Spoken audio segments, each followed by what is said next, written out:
Bienvenidos a nuestra tercera parte de la lección 2, en la cual vamos a aprender a determinar correctamente los números de oxidación de los elementos que están conformando los compuestos para poder aplicar el método de oxidorreducción en la siguiente parte.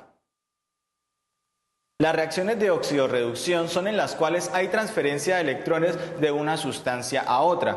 Para seguir la pista a cómo se transfiere estos electrones, podemos tener en cuenta un concepto denominado número de oxidación. Estos números de oxidación hacen referencia a una carga hipotética que asume cada uno de los átomos cuando están conformando los compuestos. Hay ciertas reglas que existen para poder determinar más fácil estos números y vamos a ver unos ejemplos para recordar estas reglas. Cuando un elemento no está combinado con elementos de otra clase, podemos determinar que su número de oxidación siempre va a ser 0. Esto aplica para gases bimoleculares como el hidrógeno o el oxígeno y también para los gases nobles o metales que se presentan solos a la hora de reaccionar. Siempre tenemos que el oxígeno va a trabajar con un número de oxidación de -2, excepto cuando está formando peróxidos, y que el hidrógeno siempre va a trabajar con un estado de oxidación de +1, excepto cuando está formando hidruros metálicos, en los cuales va a trabajar con su estado de oxidación negativo o -1. Cuando tenemos un compuesto, siempre la parte derecha va a corresponder a los estados de oxidación o número de oxidación negativo y la parte izquierda con su estado de oxidación o número de oxidación positivo. En este caso vemos que hay una regla que me dice que los metales del grupo 1 o 1A de la tabla periódica siempre va a trabajar con un estado de oxidación de +1. Lo mismo para los metales del grupo número 2, los cuales van a trabajar con +2, y vemos que este número de oxidación va a ser correspondiente con el número del grupo de la tabla periódica. Cuando tenemos elementos halógenos o elementos del grupo 17 o 7A de la tabla periódica, su estado de oxidación negativo siempre va a ser de -1.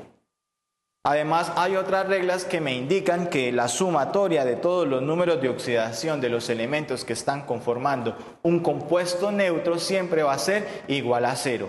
En este caso, para determinar el número de oxidación del fósforo, que es el que nos hace falta, vamos a hallar las cargas negativas y positivas que tenemos y por diferencia vamos a sacar el número de oxidación.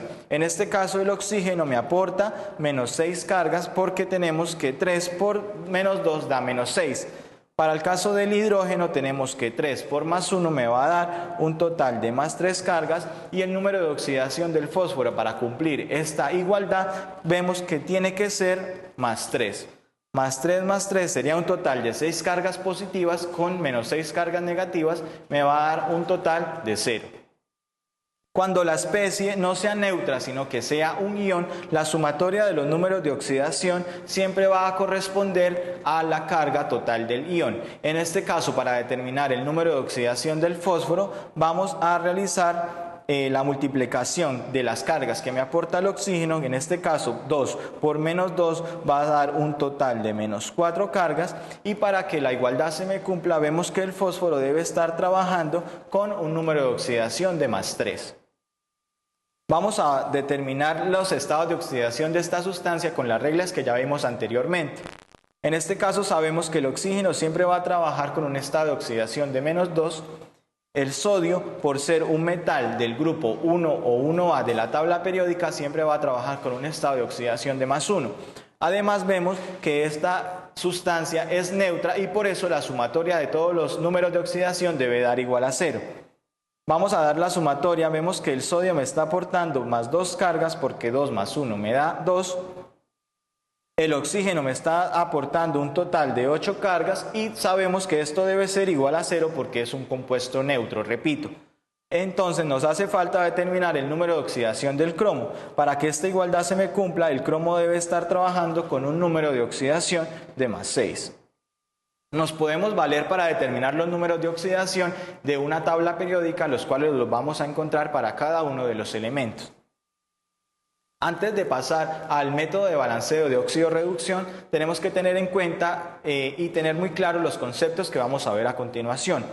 El término de oxidación hace referencia a la sustancia que está perdiendo electrones y por ende su número de oxidación siempre va a ir en aumento.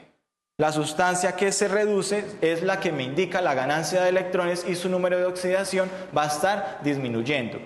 Siempre vamos a tener dos agentes, un agente reductor y un agente oxidante. La sustancia que se está oxidando va a corresponder al agente reductor porque está haciendo que la otra se me reduzca. Y el agente oxidante va a ser la misma sustancia que se reduzca porque está haciendo que la otra sustancia se me oxide. Siempre vamos a tener de la mano la sustancia que se oxida y la que se reduzca. Esto quiere decir que no existe la oxidación y la reducción por aparte, siempre deben estar en la misma reacción.